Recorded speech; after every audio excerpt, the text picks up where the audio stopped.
안녕하세요. 소방아카데미에서 소방학개론 기출 해설을 맡은 김병기입니다. 저는 오늘 여기 보시면 2018년 4월 7일 공무원 임용시험 이 기출문제를 여러분들과 한번 풀어볼 예정인데요. 오늘 저와 함께 이 문제를 풀면서 기출 경향이 어땠는지 한번 다 같이 분석하는 시간이 되었으면 좋겠습니다. 지금 이 영상을 보고 계시는 분들 중에는 이미 4월에 시험을 보신 분들도 계실 것 같고요. 아니면 지금쯤이면 한 번쯤은 이 문제를 풀어보셨을 수험생들이 많을 것 같은데, 우선 이번 4월 7일에 봤던 시험 문제에는 시험 범위가 어떻게 됐었는지 한번 칠판에 통해서 한번 살펴보도록 할게요. 자, 전체적으로 이렇게 크게 5 과목으로 이렇게 보시면 될 것 같습니다. 우선 소방조직에서 2문제, 재난관리 1문제, 연소이론 8문제, 화재이론 5개, 소화이론 4문제 이렇게 출제가 됐는데요. 이렇게 보시면 아시겠지만 연소이론부터 화재이론, 소화이론 이렇게 해서 이 부분에서 출제 비중이 가장 높은 걸 확인하실 수 있으실 겁니다. 여러분들 공부하실 때 이쪽 파트에서 조금 더 꼼꼼하게 공부를 하시면 좋은 결과가 있지 않을까 싶습니다.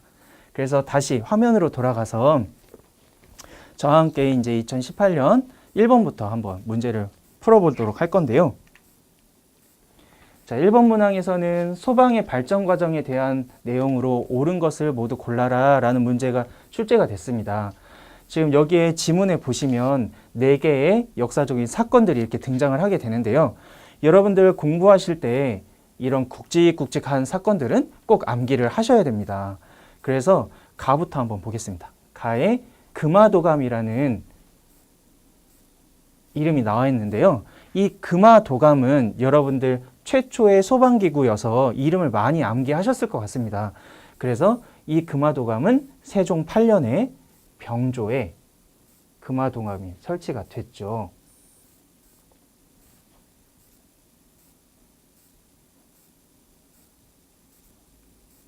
그 다음에 나에서 일제강점기 상비소방수 제도, 이것도 맞는 내용이죠.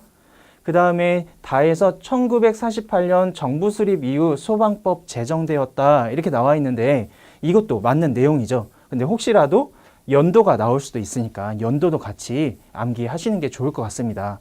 1948년 정부 수립 이후에 딱 10년 뒤인 1958년에 소방법이 제정되었습니다. 그래서 딱 10년만 더 해주면 되니까 암기하기 편하시겠죠? 그 다음에 라에 보시면 2004년 소방방재청이 설립되었다 이렇게 나와 있습니다. 이것도 맞는 내용입니다. 그래서 여기에 나와 있는 지문 4가지는 모두 맞는 내용으로 답은 4번이 되겠습니다. 자, 그 다음에 2번째 문항을 보겠습니다. 다음 중 공무원의 중징계에 해당하지 않는 것은 이렇게 나왔습니다. 자, 2번 문항에서는 여기 마지막에 쉽게 선택을 하실 수 있었을 것 같은데요. 4번의 견책과 함께 경징계에 해당하는 내용이 감봉이 있습니다. 알고 계시죠? 그래서 이 2번 문제에서는 좀 쉽게 4번을 선택하실 수 있으셨을 텐데요. 자, 견책과 감봉 2개가 경징계에 해당합니다. 그래서 답은 4번. 그 다음에 3번 보겠습니다. 3번 다음 중 긴급 구조 현장 지휘에 대하여 옳지 않은 것은, 자, 이 문항을 살펴보기 위해서 우선은 이렇게 법규를 하나 준비해 왔는데요. 자, 여기 재난 및 안전관리 기본법 제52조에 해당하는 내용입니다. 자, 여기에 긴급 구조 현장 지휘에서 하는 그 지휘 업무들이 이렇게 나와 있는데요. 자, 여기에서 한 번 더 살펴볼 거는 여기 칠판으로 잠깐 오시겠습니다. 자, 이 현장 지휘를 담당하는 사람이 나오게 되는데요. 이 현장 지휘는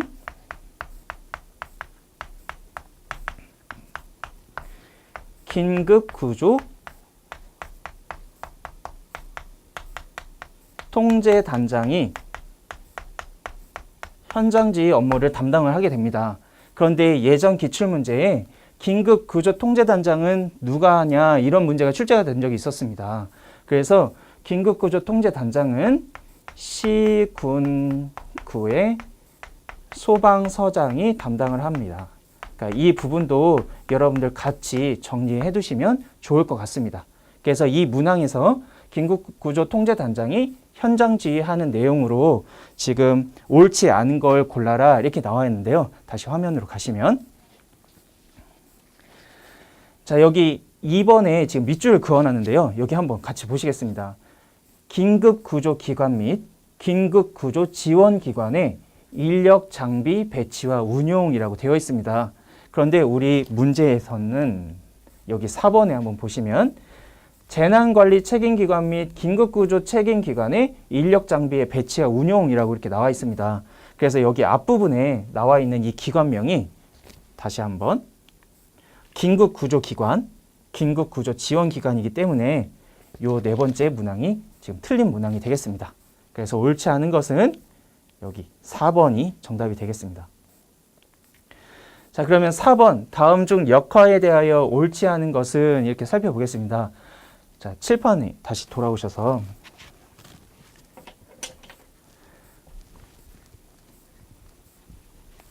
저희 역화라고 하는 것은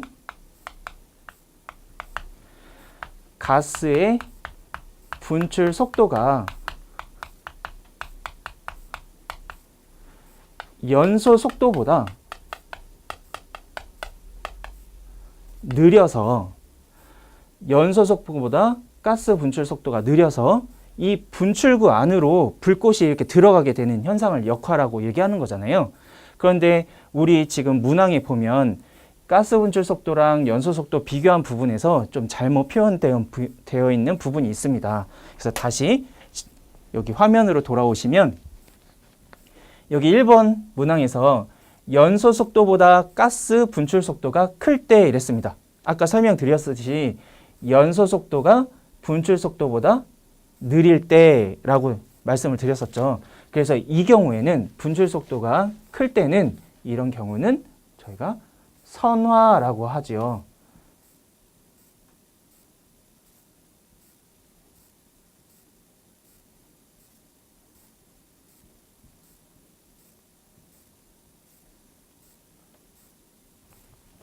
그래서 1번에 연소 속도보다 가스 분출 속도가 클 때는 선화로 정리해 두시면 될 것 같습니다.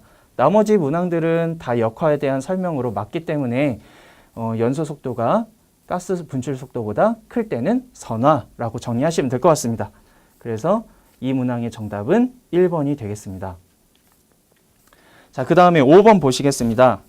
자, 이 5번 문항은 재밌게도 작년 2017년 하반기 문제에 동일한 문제로 출제가 됐었습니다. 그래서 많이들 이거 정답 찾으셨을 것 같은데요. 우선 5번 문항은 화재의 발생으로 건물 내 수용재산 및 건물 자체에 손상이 생기는 정도를 나타내는 용어로 옳은 것은 이라고 나왔습니다. 작년에는 어떻게 문제가 출제가 됐었냐면요. 이 문항 끝에 다시 칠판으로 돌아오겠습니다. 자, 화재의 발생으로 건물 내 수용재산 및 건물 자체에 손상이 생기는 정도 그 끝부분에 이런 표현이 써져 있었습니다. 화재 강도 곱하기 지속시간 이라는 이 문구도 같이 작년에는 출제가 됐었는데요. 올해에는 이 화재 강도 곱하기 지속시간이라는 이 문구만 빠지고 나머지 동일하게 출제가 됐기 때문에 여러분들 쉽게 선택하실 수 있으셨을 것 같은데요. 화재 강도 곱하기 지속시간은 뭡니까? 다시 화면으로 돌아오시면 그렇죠. 화재 가혹도이죠. 그래서 이 문항의 정답은 화재 가혹도 그리고 아까 말씀드렸던 화재 강도 곱하기 지속시간으로 구한다라는 것도 같이 정리해 두시면 좋을 것 같습니다. 자, 그러면 다음 문항. 자, 6번 문항이 되겠습니다. 연소 반응은 빛과 발열을 동반하는 산화 반응이다. 이것도 많이들 암기하셨을 것 같아요.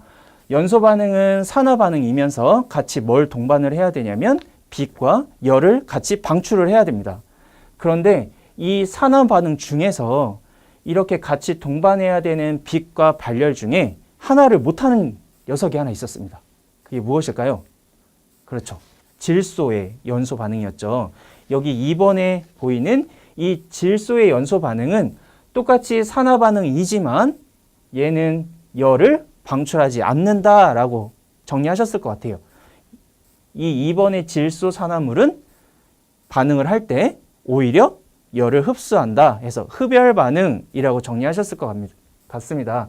그래서 이 6번의 산화 반응 중 연소 반응이 아닌 것은 열을 흡수하는 이 2번 질소의 산화 반응으로 정리하시면 될 것 같습니다. 그래서 답은 2번 이렇게 선택하시면 되겠고요. 자, 다음 7번 문항 보시겠습니다. 자, 여기 문제 번호가 잘못되었는데요. 7번입니다. 7번. 자, 다음 중 마그네슘 24g이 완전 연소하기 위해서 필요한 이론 산소량은 얼마입니까? 이렇게 물어봤습니다. 여러분들이 이 문항 좀 많이 어려우셨을 것 같아요. 아까 계산 문제 3문제가 출제가 된다고 했는데 이 첫 번째 계산 문제가 여기 화학식이 써 있지 않습니다. 그래서 여러분들 이 화학식을 써야지만 이 문제를 풀 수 있었을 것 같은데요. 이 화학식을 쓰기가 조금 어려우셨을 것 같고 그 화학식을 통해서 여기에서 이제 몰 개념이 나오는데 그 부분이 약간 어려우셨을 것 같습니다. 자, 우리 같이 칠판을 통해서 한번 설명해 볼게요.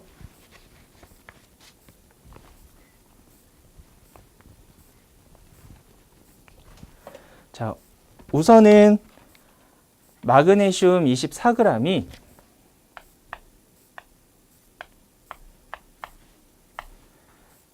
산소와 반응한 화학식을 이제 화학 반응식을 한번 써볼 건데요.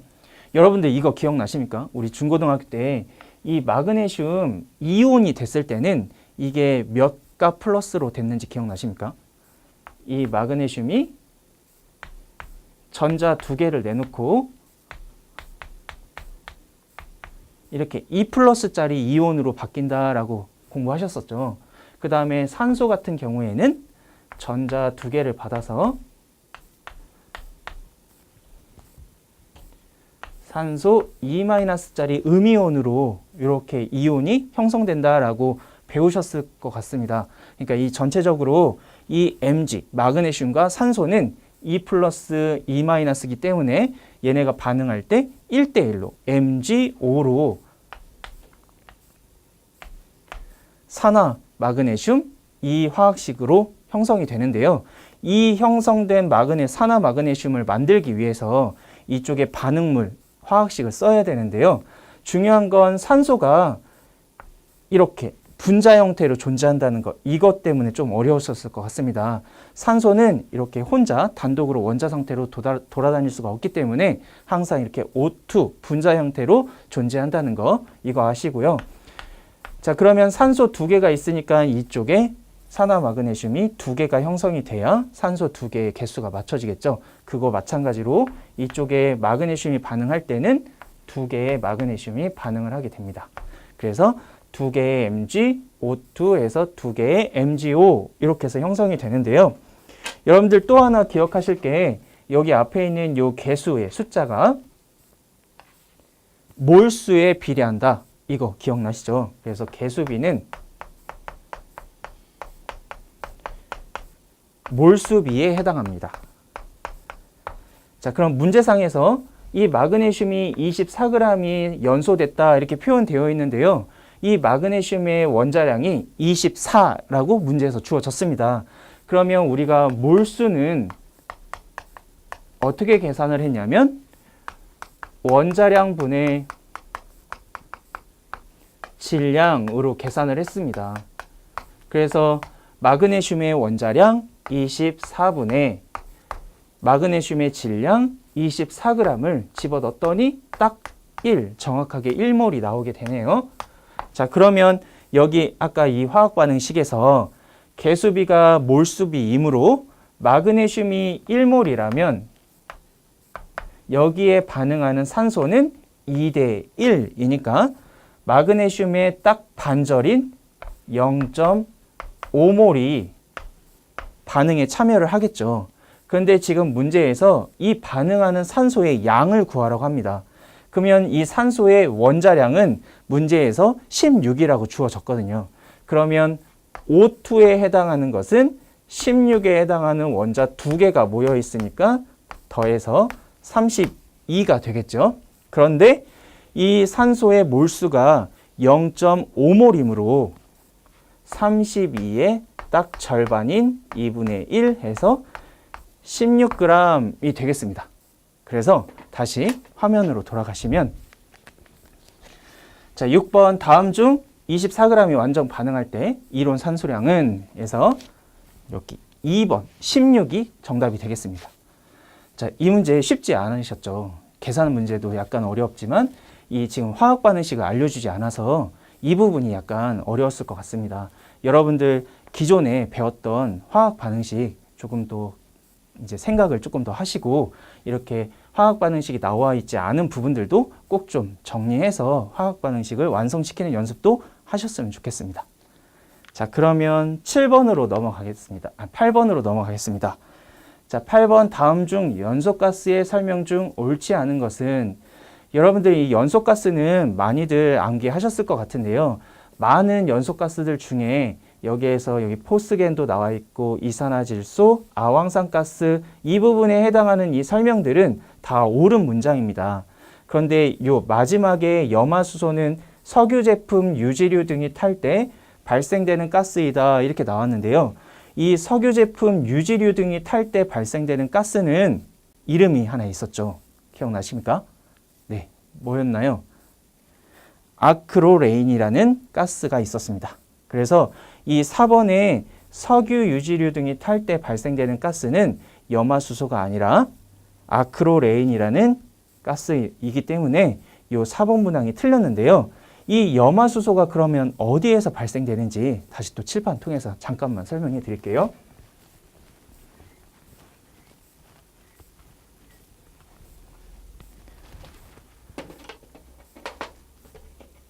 자, 우선 염화수소 하면 여러분들 HCl이라고 쓰는 거 다들 아시죠? 그러면 이 반응 물질에서 이 Cl, 염소를 포함하고 있는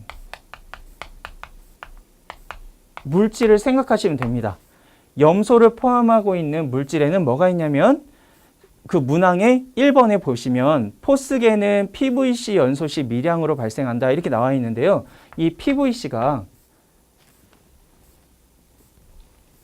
요 끝에 있는 요 C가 염소에 해당하는 약자이죠. 그래서 PVC 요거를 태우거나 아니면 건축물에서 전선 피복제로 쓰고 있는 애들이 탈 때 이 염화수소가 발생이 됩니다.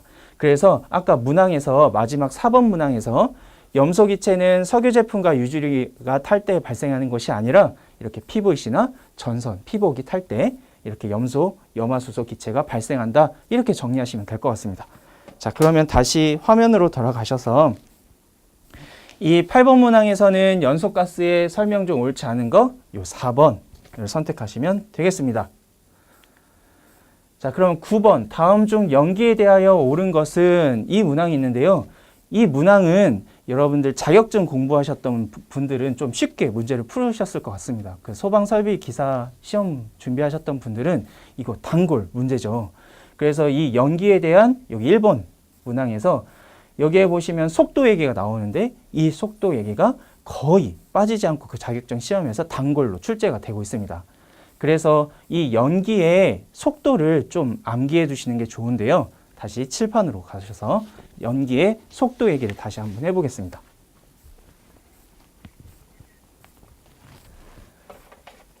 자, 우리의 연기의 유동 속도를 한번 보시면 먼저 수평 방향으로 유동하는 속도랑 그 다음에 수직 방향으로 유동하는 속도가 있습니다. 여러분들 이거 둘 중에 누가 더 빠를까요? 그죠? 수직이 더 빠르죠. 수직이 더 빠릅니다.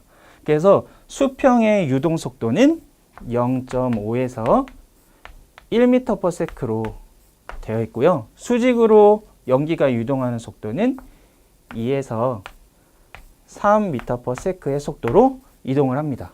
그래서 여러분들 이거는 꼭 아셔야 됩니다. 수평 방향보다는 수직 방향이 더 빠르다. 이렇게 해서 정리하시면 되겠습니다. 자, 그래서 다시 화면으로 돌아가시면 자, 9번 다음 중 연기에 대해서 옳은 것은 여기 1번 연기는 수평 방향보다 수직 방향이 더 빠르다. 이렇게 정리하시면 되겠습니다. 요 밑에 문항 중에 여기 4번 감광계수라는 표현이 나와 있는데요.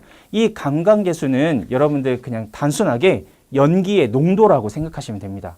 그러니까 감광계수가 증가하면 연기의 농도도 같이 증가한다고 보시면 됩니다.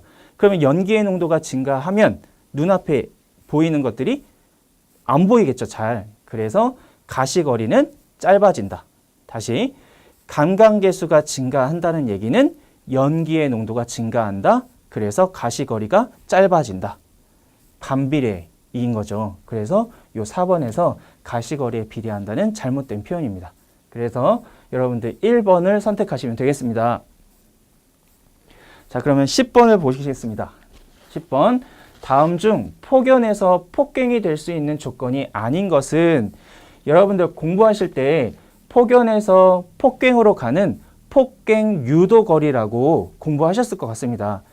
폭갱 유도 거리가 짧아지는 경우가 있는데요. 여기 지금 4가지 표현 중에 폭갱 유도 거리가 짧아지는 것 중에 틀린 거, 아닌 것은 이 중에 뭘까요? 그렇죠. 1번이죠. 1번. 우리가 폭갱 유도 거리가 짧아지려면 광경이 좁을수록, 그 다음에 이물질이 껴있을수록 폭갱 유도 거리가 짧아진다라고 정리하셨을 것 같습니다. 그래서 1번에 광경이 클수록 폭발이 잘 된다. 이 문항은 틀린 문항이 되겠습니다. 그래서 답은 1번. 자, 11번 보시겠습니다. 11번은 다음 전기설비 방폭 구조에 대하여 옳은 것은 이렇게 나왔습니다. 자, 우선 기역에서 용기 내에 질소 등 불활성 기체를 봉입시킨 구조다. 자, 이 기역 부분을 여러분들 여기에 이제 지문에 내압 방폭 구조랑 압력 방폭 구조 이렇게 2가지가 나와 있는데요. 여러분들 이거 선택하기가 조금 어려우실 수도 있을 것 같습니다. 자, 압력 방폭 구조란 방금 지문에서 나왔듯이 용기 내에 있는 질소 등 불활성 기체를 봉입을 해서 그 용기 내의 압력을 크게 증가시켜서 외부에서 가스가 들어오지 못하게, 가연성 가스가 들어오지 못하게 막는 구조를 얘기를 하는 건데요. 이게 내부 압력을 높인다라는 표현 때문에 여러분들 내압 방폭 구조라고 오해하셨을 분들도 있을 것 같아요. 근데 이 내압 방폭 구조는 이거는 앞에 있는 이 내자가 견딘다라는 내자입니다. 견딜래. 그래서 여러분들 이 기역에서 설명하고 있는 이 부분은 견디는 게 아니라 압력을 증가시킨 압력 방폭 구조를 선택을 하셨어야 됩니다. 자, 그 다음에 니은 단선, 단락, 지락 등에 의해 발생하는 착화를 방지할 수 있는 구조로서 착화 시험으로 성능이 확인된 구조. 자, 이거는 선택하시기 좋죠. 본질 안전 방폭 구조였습니다. 그죠? 그 다음에 디귿에 밀폐시킨 용기 내에 절연유를 삽입하여, 이 절연유 생각하시면 바로 답이 보이실 것 같아요. 절연유를 삽입하여 폭발성 가스 또는 증기에 인화되지 않도록 한 구조다. 자, 절연유 하면 생각나시는 거? 그렇죠. 유입 방폭 구조죠. 그래서 전체적으로 모두 다 맞는 내용은 여기 4번 압력 방폭 구조, 본질 안전 방폭 구조, 그 다음에 유입 방폭 구조, 이렇게 해서 4번이 정답이 되겠습니다. 자, 그래서 방폭 구조에는 지금 문항에서 여기 내압 방폭 구조랑 여기 안전 증가 방폭 구조 2가지가 더 나와 있는데요. 이 부분을 정리해 놨으니까 여러분들 저희 소방 아카데미 패스 119에 이 자료 다 올라가 있습니다. 여러분들 다운받으셔서 이렇게 정리하시면 좋을 것 같습니다. 자, 12번 보시겠습니다. 12번은 다음은 강화액 소화약제에 대한 설명이다. 빈칸에 들어갈 단어로 옳은 것은, 자, 여기에서 여러분들 여기 부촉매 소화효과 이 부분 때문에 여기 3번이나 4번을 선택하셨던 분들이 있을 것 같은데요. 여기에서 이 앞부분에 탄산칼륨을 함유한 강화액은 여기가 힌트입니다. 그러니까 강화액에 이 탄산칼륨이 포함되어 있는데 이 말이 여기에 써 있는 이유를 보시면 좀 힌트를 얻으셨을 것 같아요. 그래서 여기에 있는 탄산칼륨을 함유한 강화액이 이 부촉매 소화 효과를 가진다라고 표현이 되어 있는데 이 가로 안에 그럼 도대체 누구 때문에 이렇게 됐을까? 자, 그러면 다시 칠판으로 돌아가셔서 조금만 더 같이 보시겠습니다.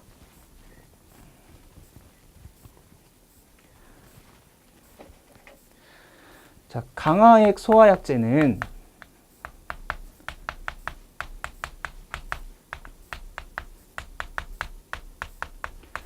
그 문항에 나와 있듯이 부촉매 소화 효과를 갖게 되는데요.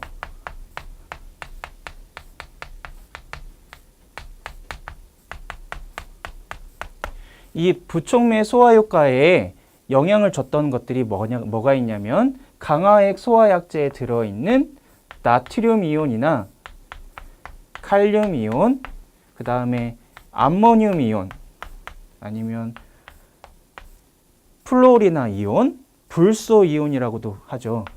그 다음에 염화 이온, 브로민화 이온, 브로미온 이런 것들에 의해서 강화액 소화약제에 들어있는 이 이온들이 부촉매 소화 효과를 담당을 하는 이온들입니다. 이런 아이들이 수산기나 수소기에 달라붙어서 더 이상 생성물질을 만들지 못하게끔 얘네들이 작용을 하는 부촉매 소화 효과의 이온들이 되겠습니다. 그래서 다시 문항으로 돌아가시면, 자, 여기 앞부분에 이게 힌트라고 말씀드렸었죠. 탄산칼륨을 함유한 강화액에는 어떤 걸로 인해서 부촉매 소화 효과를 가진다? 말 그대로 여기 칼륨 보이시죠? 그래서 답은 1번 칼륨 이온이 되겠습니다.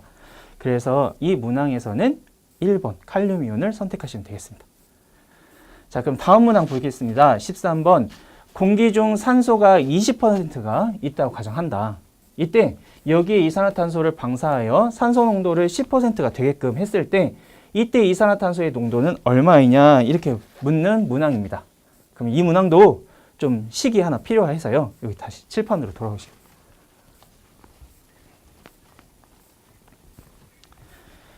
자, 우리가 이산화탄소 소화약제에서 이산화탄소의 농도를 구하는 식이 있었습니다. 여러분들 기억나시나요? 전체 21분의 21- 산소 곱하기 100이라는 식이 하나 있었습니다. 우리 이산화탄소 소화약제에서 이산화탄소 농도를 구하는 식인데요. 여러분들 여기 그냥 21이라고 나왔으니까 무조건 암기하셨던 분들 좀 지금 정리하셨으면 좋겠어요.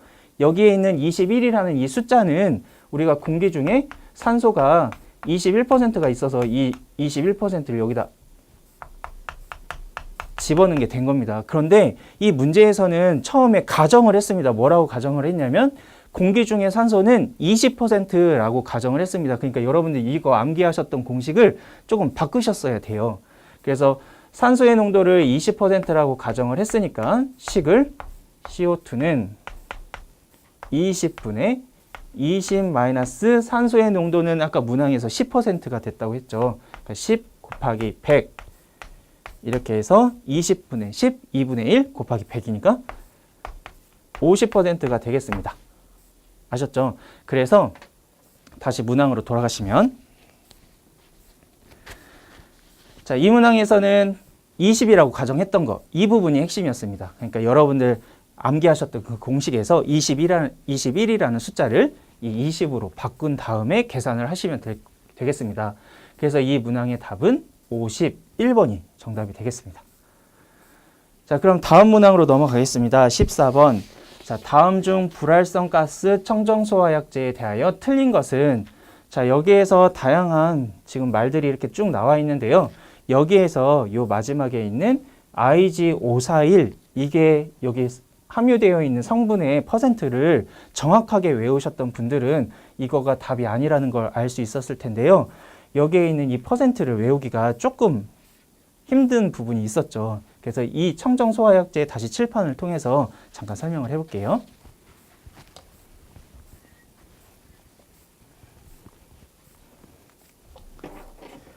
자, 우리가 청정소화약제는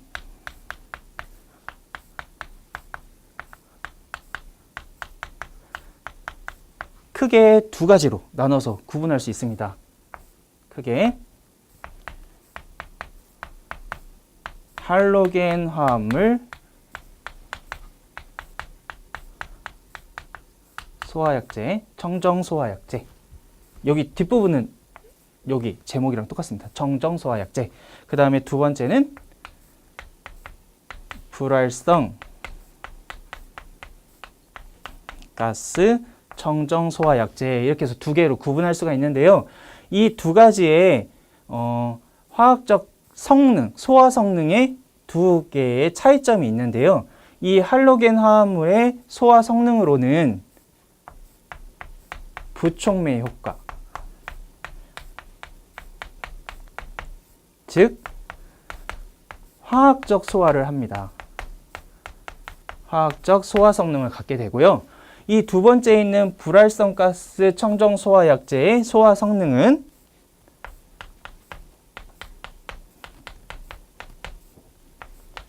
질식 소화를 하게 됩니다. 그러니까 여러분들 이거 구분하셔야 됩니다. 처음에 있는 할로겐 화합물 청정 소화약제는 이 부촉매 소화, 화학적 소화를 하지만 여기 두 번째 불활성, 말 그대로 반응을 하지 않습니다. 반응을 하지 않으니까 화학적 소화 성능이 없고 질식 소화로 보시는 게 맞습니다. 근데 이 불활성 가스에 이제 소화약제들이 여러 개가 나오는데 그 중에서 IG, 여기 땡땡땡, 여기 세 개의 숫자가 이렇게 들어가게 되는데요.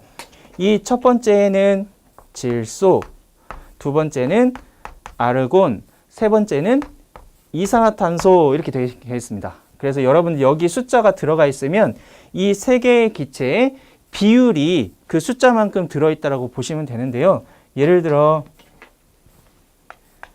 IG 100 이렇게 나오는 소화약제는 말 그대로 첫 번째에 있는 질소가 두 번째, 세 번째는 하나도 없다는 얘기니까 질소가 전체 모두 다 질소가 100% 있다라는 표현입니다. 그래서 이거는 질소 100% 이런 표현인데요. 지금 문항에 나왔던 IG 541이면 그냥 이 숫자대로 표현한다면 질소가 50%, 아르곤이 40%, 이산화탄소가 10% 있다는 뜻인데 여기에서 여러분들 얘는 이 숫자대로 이제 퍼센트가 아니죠. 그래서 이게 조금 헷갈리셨을 것 같아요. 그래서 여기는 여러분들 꼭 같이 암기해 두셨으면 좋겠어요. 질소는 52, 아르곤은 40, 이산화탄소는 8%입니다. 그러니까 이거는 여기 숫자랑 조금 다르니까 이것만 예외입니다. 나머지는 다 똑같이 질소, 아르곤, 이산화탄소의 비율로 보시면 됩니다. 그래서 하나만 더 예를 들어볼까요? IG55라는 게 있습니다. 자, 그러면 여기 세 번째 숫자는 비어 있는 거라고 보시면 됩니다. 그러니까 첫 번째 질소가 50%, 그 다음에 아르곤이 50% 있는 소화약제 이렇게 보시면 됩니다. 아시겠죠? 그래서 이 IG541만 52, 48 이렇게 해서 외우셨으면 좋겠습니다. 그럼 다시 화면으로 들어가셔서 정리 한번 해보시면 자, 이 14번에 여기 두 번째 불활성 청정 소화약제와 분말 소화약제는 화학적 소화 성능을 가지고 있다 이렇게 표현이 되어 있는데요. 아까 칠판에서 보셨듯이 불활성 청정 소화약제는 질식 소화 성능을 갖고 있습니다. 그러니까 이 문항이 틀린 말이고요. 3번에 있는 ODP는 오존층 파괴 지수여서 이거는 0%가 맞고 4번에 있는 541 아까 말씀드렸듯이 질소, 아르곤, 이산화탄소 이 순서가 52, 48%라는 거 이렇게 정리해 주시면 되겠습니다. 그래서 이 문항에서는 2번 다시 한번 질식 소화다 이렇게 정리하시면 되겠습니다. 그래서 2번이 정답이 되겠습니다. 자, 그 다음에 15번. 자, 이 부분도 또 계산 문제가 출제가 됐는데요.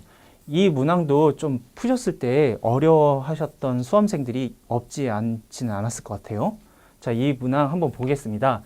0도씨 1기압인 밀폐된 지하실, 여기 밀폐됐다고 나와 있죠. 밀폐된 지하실에서 화재가 발생을 하였는데요. 외부에서 관측된 화재 현장의 온도는 400도씨가 되었답니다. 그때 여기 힌트 또 한번 이상기체 조건이다 이렇게 나왔네요. 자, 그러면 화재 전보다 후의 실내 압력은 몇 배 증가했는가 이렇게 나왔습니다. 그럼 여러분들 여기 이상기체라는 표현이 나오면 하나 떠오르는 공식이 있으셔야 됩니다. 그게 뭔가요? 그렇죠. 이상기체 상태방정식 PV는 nRT라는 식이 있습니다. 그 식을 이용해서 이 문항을 풀어야 되는데요. 저와 함께 다시 칠판으로 돌아가시겠습니다.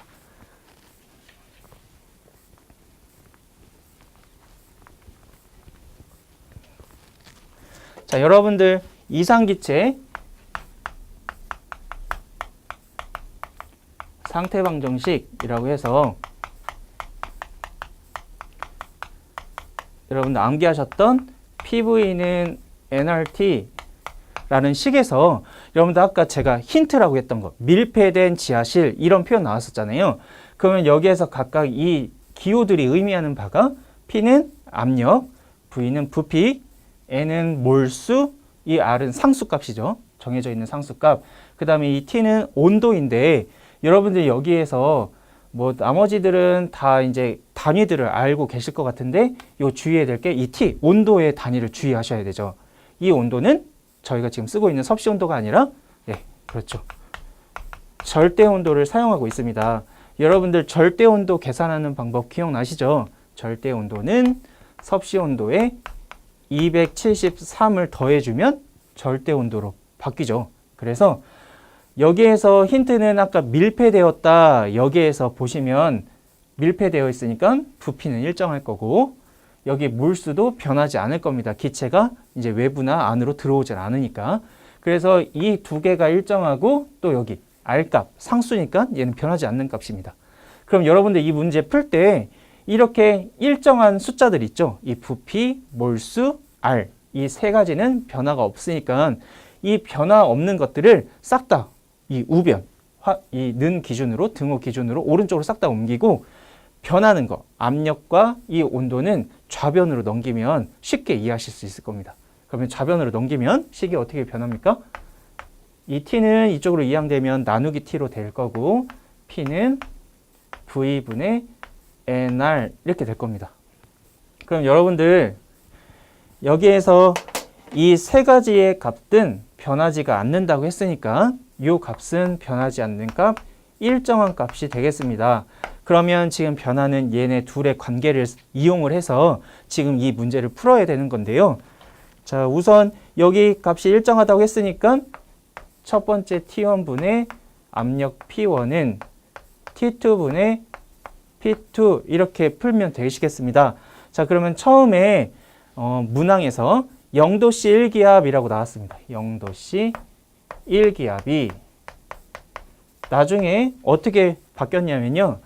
400도씨 몇 기압이냐 이렇게 물어봤습니다.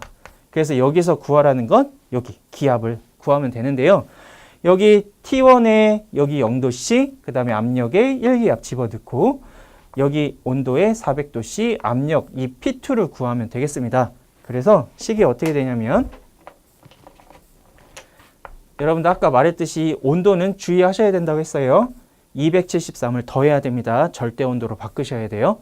그래서 273분의 1은 400도씨에도 273을 더해야 되니까 673분의 P2 이렇게 돼서 이 673을 이쪽으로 이항을 시키면 P2는 673 곱하기 273분의 1 그래서 이거 계산하시면 대략 2.5 얼마 이게 반올림을 해야 돼서요 2.4 이렇게 나올 겁니다.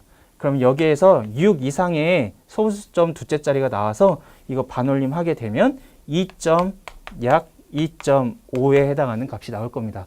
그래서 자, 다시 문항으로 돌아가시면 이 15번 이상기체 조건에서 화재 전보다 후에 실내 압력은 몇 배 증가합니까? 이렇게 물어봤을 때 여기 3번에 2.5를 선택하시면 되겠습니다. 그래서 정답은 2.5가 되겠습니다. 자, 그러면 16번으로 넘어가겠습니다.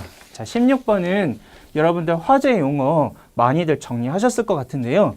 여기에서 화재 용어에 대해서 옳지 않은 것을 고르라 했습니다. 그럼 여러분들 여기 1번부터 3번까지는 모두 다 옳은 표현인데요. 여기 4번 잔가율이 나왔습니다. 여러분들 이 잔가율은 꼭 좀 정리하셨으면 좋겠는데요. 이 잔가율은 출제 비중이 높으니까 이 잔가율을 한번 읽어보겠습니다. 잔가율이란 화재 당시의 피해물의 재구입비에 대한 현재가의 금액을 말한다. 이렇게 나왔어요. 여러분들 여기 이 금액이 잘못된 표현이죠. 재구입비에 대한 현재가의 금액이 아니라 재구입비에 대한 현재가의 비율이라고 얘기해야 됩니다. 그렇죠? 그래서 여기 마지막 부분, 이 부분이 잘못돼서 이 16번의 답은 여기 4번을 선택하시면 되겠습니다. 자, 그 다음에 17번으로 넘어가겠습니다. 17번은 다음 중 화재 원인 조사 내용으로 옳지 않은 것은 이렇게 되어 있습니다.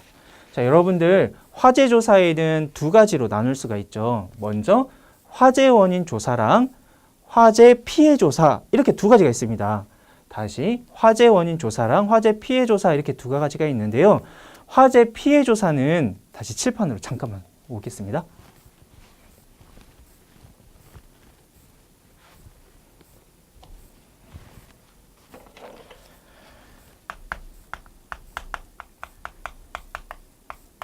화재 피해 조사, 그 다음에 화재 원인 조사,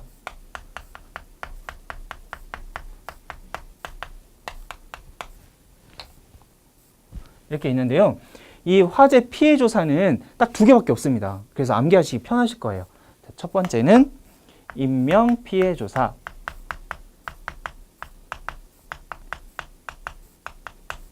두 번째는 재산 피해 조사,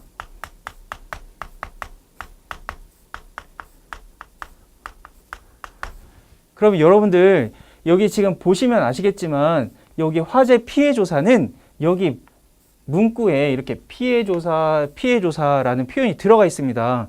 그럼 이 피해 조사라고 들어간 문구는 화재 피해 조사라고 보시면 되고요.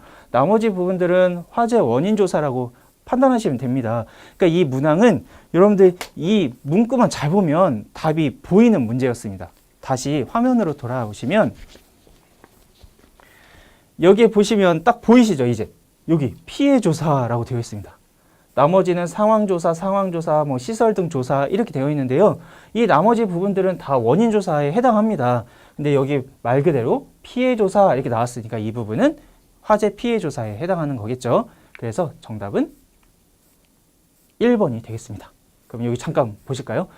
화재 원인 조사에는 이렇게 5가지가 있습니다.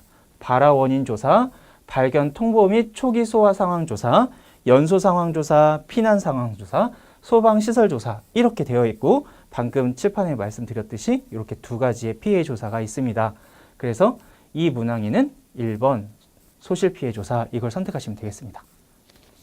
자, 그러면 다음 문장으로 넘어가겠습니다. 자, 18번 다음 중 위험물 분류별 소화 방법이 옳지 않은 것은 여러분들 여기 위험물은 반드시 암기를 하셔야 됩니다. 여러분들 이제 자격증 공부하시는 수험생들도 계실 텐데요. 자격증에 이것도 빠지지 않고 꼭 등장하는 출제 문제죠. 그래서 한번 정리하고 넘어갈게요. 자, 여기 위험물의 소화 방법 여러 개를 1류부터 6류까지 준비를 해왔는데요. 한번 보시면서 정리 한번 하실게요.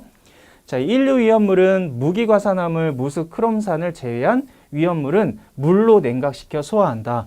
얘네 둘을 제외한 나머지들은 물로 주수 소화를 한다. 이렇게 되어 있습니다.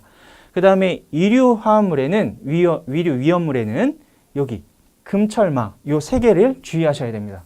금속분, 철분, 마그네슘, 금철마를 제외한 위험물은 주수에 의한 냉각 소화가 적당하다. 그러니까 이 3개는 주수 소화를 하면 안 된다는 표현이죠. 그 다음에 제 3류 위험물 한번 보시겠습니다. 3류 위험물은 발화 및 금수성 물질이므로 주수 소화를 금한다. 이거 꼭 아셔야 됩니다. 이 3류 위험물은 반드시 발화성 금수성 물질이므로 주수 소화를 하면 안 되는데요. 예외가 하나 있습니다. 예외. 황린. 이게 시험에 잘 나오죠. 그러니까 이 황린 꼭 기억하시고 황린은 물에 의한 소화, 주수 소화가 가장 효과적이다. 이렇게 나와 있습니다. 그러니까 이 예외인 황린 꼭 좀 기억하셨으면 좋겠고요. 자, 사료 위험물은 질식 소화가 효과적이다. 그래서 포, 이산화탄소, 할로겐화합물, 분말 소화약제, 물분무 소화 설비를 이용해서 질식 소화가 소화 방법이 되겠습니다. 그 다음에 제5류 위험물은 자기 연속성 물질이기 때문에 질식 소화는 효과가 없습니다. 자기 자신이 자기가 갖고 있는 산소를 이용해서 연소 반응이 일어나기 때문에 질식 소화는 효과가 없고요. 대량 주수에 의한 냉각 소화가 가장 효과적이다. 이렇게 되어 있습니다. 그리고 육류화 위험물은 위험물 자체는 연소하지 않으므로 이 육류 위험물과 같이 있는 연소물에 맞게 소화 방법을 선택하시면 됩니다. 그럼 여기에서 지금 밑줄 그은 이 문항들이 지금 문제에 출제되어 있는 건데요. 다시 문제를 보시면 가에 있는 제1류 무기과산화물을 제외한 것은 주수소화를 할 수 있다. 이거 맞는 표현이죠. 그 다음에 2류의 위험물은 아까 말씀드렸던 철분, 마그네슘은 주수소화를 하여야 한다? 안 된다고 했죠. 아까 얘네들은 이걸 제외한 나머지는 주수소화를 하면 됩니다. 그러니까 이게 틀렸고, 황린을 제외한 아까 여러분들 이 주수소화 중에 3류 위험물은 다 안 되지만 금해야 되지만 예외적으로 황린은 가능하다고 말씀드렸잖아요. 근데 여기는 지금 앞뒤가 뒤바뀌었네요. 그러니까 이것도 틀린 문항.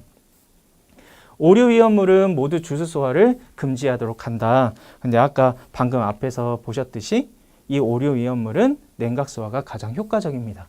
그래서 지금 가를 제외한 나다라가 모두 옳지 않은 문항이 되겠습니다. 지금처럼 이렇게 박스형 문제는 이렇게 정확하게 개념을 알아야지만 이 묶음으로 되어 있는 선택지를 선택할 수 있잖아요. 그래서 약간 어려우셨을 것 같은데 정답은 4번이 되겠습니다. 가를 제외한 나머지. 자, 그러면 19번을 보겠습니다. 자, 19번 위험물 중 염소산 염류에 대한 설명으로 옳지 않은 것은 여러분들 이거는 꼭 기억하셔야 됩니다. 염소산 염류는 몇 류 위험물입니까? 그렇죠. 제1류 위험물에 해당한다. 맞죠? 그래서 여러분들 위험물 하면 6가지의 위험물이 있는데 이 각각의 특성을 꼭 암기하셔야 됩니다. 자, 칠판으로 한번 보시겠을까요?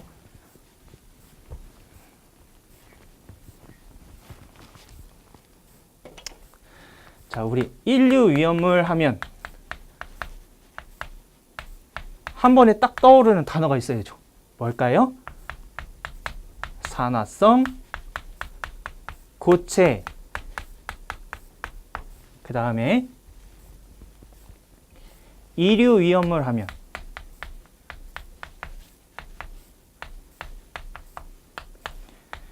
가연성, 고체, 그 다음에 3류 위험물 하면 여러분 아까 요 바로 앞 단계에서 문제 풀 때 잠깐 나왔었죠. 3류 위험물은 자연 발화성, 그 다음에 금수성 물질, 그 다음에 4류 위험물은 인화성 액체, 그 다음에 5류 위험물은 자기 반응성 물질, 그 다음에 다 했습니다. 마지막 6류 위험물은 산화성 액체이죠. 그래서 여러분들 지금 아까 문항에서 보셨던 염소산 염류는 제1류 위험물이라고 하겠습니다. 그래서 1류 위험물은 여기 산화성 고체 이렇게 보시면 되겠죠. 그래서 여기 산화성 고체, 여기 6류 산화성 액체 여기 두 개는 1류 위험물에는 끝에 염류라는 표현이 들어가 있습니다. 그래서 이 염류가 안 써져 있는 거는 여기 산화성 액체라고 보시면 됩니다. 이렇게 정리하시면 되겠고, 그럼 다시 화면으로 돌아가셔서 자, 이 19번 문항 염소산 염류는 제1 위험물에 해당한다. 그래서 아까 여기 방금 썼듯이 산화성 액체가 아니라 산화성 고체이죠. 그래서 이 3번이 틀렸고요. 염소산 염류의 지정 수량은 50kg이 맞습니다. 여러분들 이 지정 수량 같은 것도 우리 자격증에도 많이 출제가 되는 문항이니까 여러분들 이렇게 꼭 정리하셨으면 좋겠습니다. 됐죠? 그래서 19번의 정답은 3번 산화성 액체가 틀렸습니다. 자, 이제 열심히 다 이렇게 달리고 오셨는데 이제 마지막 문항입니다. 20번. 다음에 소방시설 중 옳지 않은 것을 골라라. 또 이렇게 박스형 문항이 나왔네요. 그럼 여기에서 또 이렇게 선택지를 고르셔야 되는데 이 부분에서 좀 다행스럽게도 여러분들 좀 쉽게 골라낼 수 있는 부분이 있었습니다. 자, 가부터 한번 볼게요. 소방활동 설비에는 비상 콘센트 설비, 연소 방지 설비, 비상 방송 설비가 있다. 자, 여기서 조금 이상한 단어가 있지 않나요? 요 비상 방송 설비, 이 부분이 조금 이상했을 것 같습니다. 자, 이 부분도 자격증 시험 공부하셨던 분들은 좀 쉽게 선택하실 수 있었을 것 같은데요. 여기 끝에 있는 비상 방송 설비는 이거는 소활동 설비가 아니라 그렇죠. 경보 설비였죠. 그래서 이 부분은 경보 설비에서 이게 틀린 문항이 되겠고요. 나에서 소화용수 설비에는 소화수조, 저수조, 정화조가 있다. 여러분들 이 뜬금없는 정화조 이렇게 나왔습니다. 이 정화조 아니죠. 이 정화조는 틀린 문항이 되겠습니다. 그 다음에 다고라는 모두 다 맞는 표현이 되겠습니다. 그래서 이 20번 마지막 문항에 옳지 않은 것은 요거 가고 나 2번이 되겠습니다. 그럼 여러분들 제가 아까 말씀드렸듯이 저희 소방 아카데미 패스 119에 보시면 제가 이렇게 자료를 다 올려놨습니다. 여러분들 이렇게 보시면서 정리하시면 좋을 것 같고요. 아까 기억에 나와 있던 이 비상 방송 설비는 여기 경보 설비에 해당하는 비상 방송 설비 여기 나와 있죠. 그래서 비상 경보 설비라고 보시면 되겠고요. 그 다음에 나머지 부분들도 이렇게 정리하셔서 꼭 좋은 결과가 있었으면 좋겠습니다. 자, 이것으로